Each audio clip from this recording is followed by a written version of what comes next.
What's up guys, today we're going to be going over the new exotic SMG, the Manticore, which you can get from the season pass this season.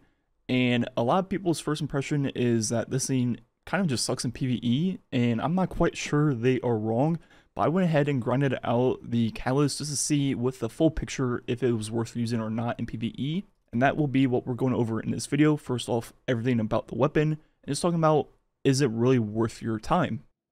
So first, looking at the exotic perks on this weapon, Soaring Fang, dealing damage while grounded charges anti-grav repulsors, dealing damage while airborne extends anti-grav repulsors. Then the secondary perk, Swooping Talons, dealing damage while airborne increases this weapon's damage output. And finally, the catalyst, final blows with this weapon while airborne grants damage resistance.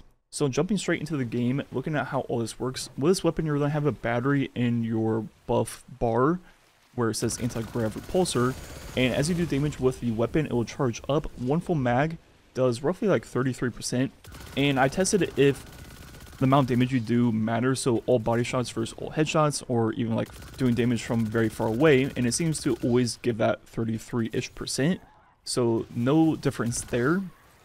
The one thing that will speed up the charge rate of the battery is getting kills. So as you get kills with this weapon, it'll charge very quickly, so in most situations you might charge it within the first mag.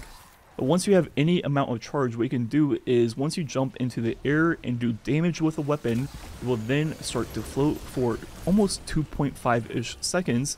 And the way this works is every single time you do damage, it will consume a little bit of the battery and reset that timer. So if your goal was to float for as long as possible, you would simply just tap once every roughly 2.5 seconds and reset that timer, compared to just full out spraying with the weapon, which will constantly drain the battery, and the 2.5 second timer would only start on the last bullet if you spray, whereas if you just tap it every once in a while, obviously it will keep extending that timer. So the whole point of going airborne is that while airborne you'll get a damage increase, so normally hit for 801, then after 10 shots we'll get to the max damage buff, which will hit for 1121. So in PvE, that will be a 40% buff while airborne.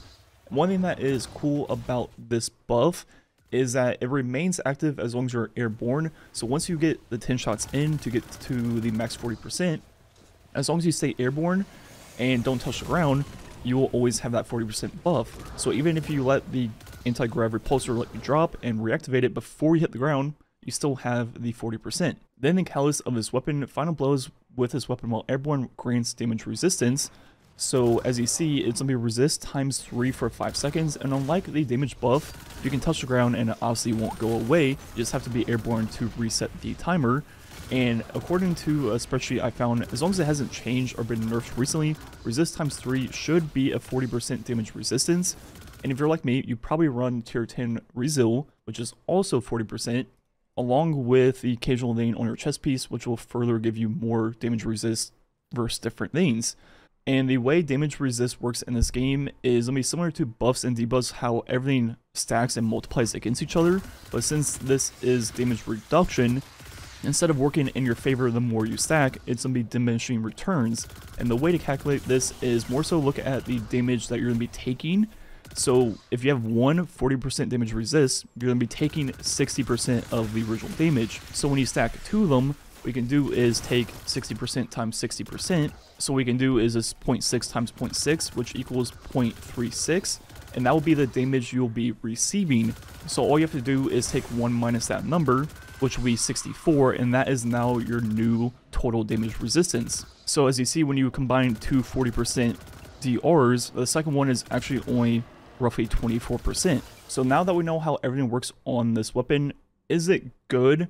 Well, honestly, in PvE, there's almost no benefit of being airborne. And given the way it works where once you proc it, you're going to be kind of stuck floating for like 2.5 seconds until you swap weapons or let it run out of time, it's just really clunky. There's a lot of times where you're just kind of like stuck floating and you don't want to be. You want to be on the ground moving around. And there's times that you proc it on accident where you just like do a single jump and not even your full jump, and next thing you know you're just floating and you can't really move around. And while you're floating, you're just like a sitting target for everything in the room to hit you, and you end up taking a lot of damage just not being able to dodge it, which I guess the resist times 3 helps that out with the catalyst, which will make it so you take 24% less damage depending on what your residual value is. But you know what also gives you a similar damage reduction? Being on the ground and being able to dodge the actual attacks or get behind cover or anything like that. So overall, the whole way you float this weapon just feels clunky and really doesn't benefit you in any way in PvE. There's almost no situation where I want to be floating in the air. I'd rather be on the ground moving around. So is it even worth the trade-off of floating with the damage buff? Well, we saw the buff was 40%, which really isn't that much, and I don't think is worth the trade-off. If we use another 900 RPM SMG, for example, the new Vanguard one, which can get multi-kill clip on it, as you see, with multi-kill clip times 3, we do more damage per bullet than the Manticore while airborne with its full damage buff. And that is even taking into account the fact that I wasn't using a major spec versus Carl, so it'd be even 7.7% more damage compared to the Manticore. The one argument you can make for the Manticore buff is it does not require kills in any way. So in harder content where, you won't be able to chain kills as easily, you'll still be able to get the 40% buff by just landing 10 shots while airborne. So going through the headache of floating with this weapon doesn't even result in like remotely the highest damage you can do with SMG. Most legendary SMGs with a damage perk will do similar if not more damage per bullet. So there really is no like benefit of floating unless that's just something you want to do. But for me, I would rather just use a legendary SMG, not take up my exotic slot, and just stay on the ground and do more damage. So overall, I don't think the Manticore is worth using at all in PvE. But let's say, you like that gameplay loop and you want to make a build around it. What you could do is throw on a Void subclass on any character, just mousing through what I'm using on Warlock.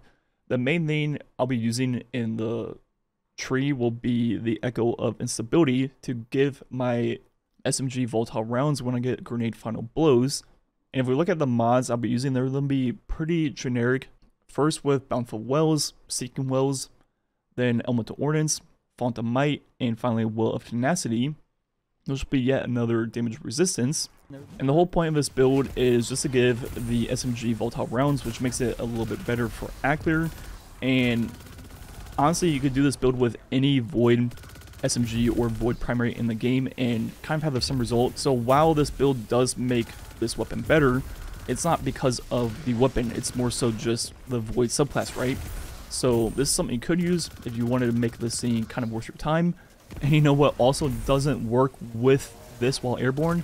Picking up Elemental Wells. You cannot pick them up while floating above them.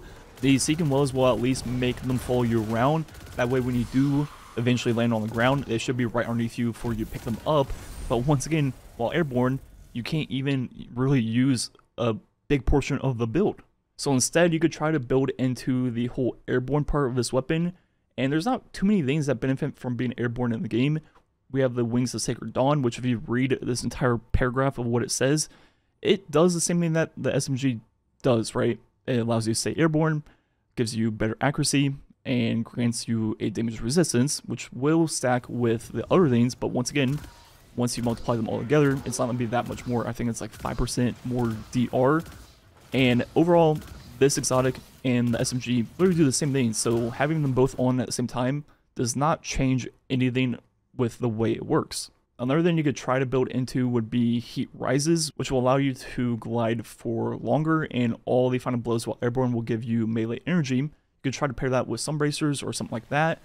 And the one thing I noticed while using Heat Rises is the damage buff of this SMG is not reliant on the anti-grav repulsors. You can get the full 40% damage buff while just being airborne. It does not matter if you're actually using the repulsors. So if you build into that, you could get a kind of cool floating build that would also give you melee energy on every kill. Use some bracers, use your melee to proc the some bracers perk, throw a bunch of grenades.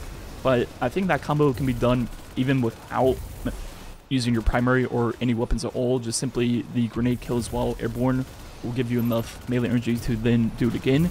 So once again, that build does not really need the SMG to work. So overall, there's really no place for this weapon in PvE. I don't see any way or any situation where floating really benefits you. The only times I've really liked the floating part was, let's say there was a bunch of enemies up on a ledge above me, and I didn't want to quite like fully commit to the battle and like get on their level, but I could kind of like just float right at like head level with them and shoot them, then drop back down instead of actually jumping up to the platform or whatever it is. And that's like one very precise situation where I kind of liked the floating part. But overall, the fact that it's only a 40% buff, which there are multiple damage perks that are the same, or if not better, for example, multi-kill clip, that it's just not really worth the trade-off of just being a sitting target in mid-air that you can't really move around. I will just simply use any other SMG, any exotic, any legendary, and just do the same thing on the ground. And yeah, I think that's all I really gotta say. Let me know what you think about this SMG down below. Like usual, thanks for watching. Catch you guys next time.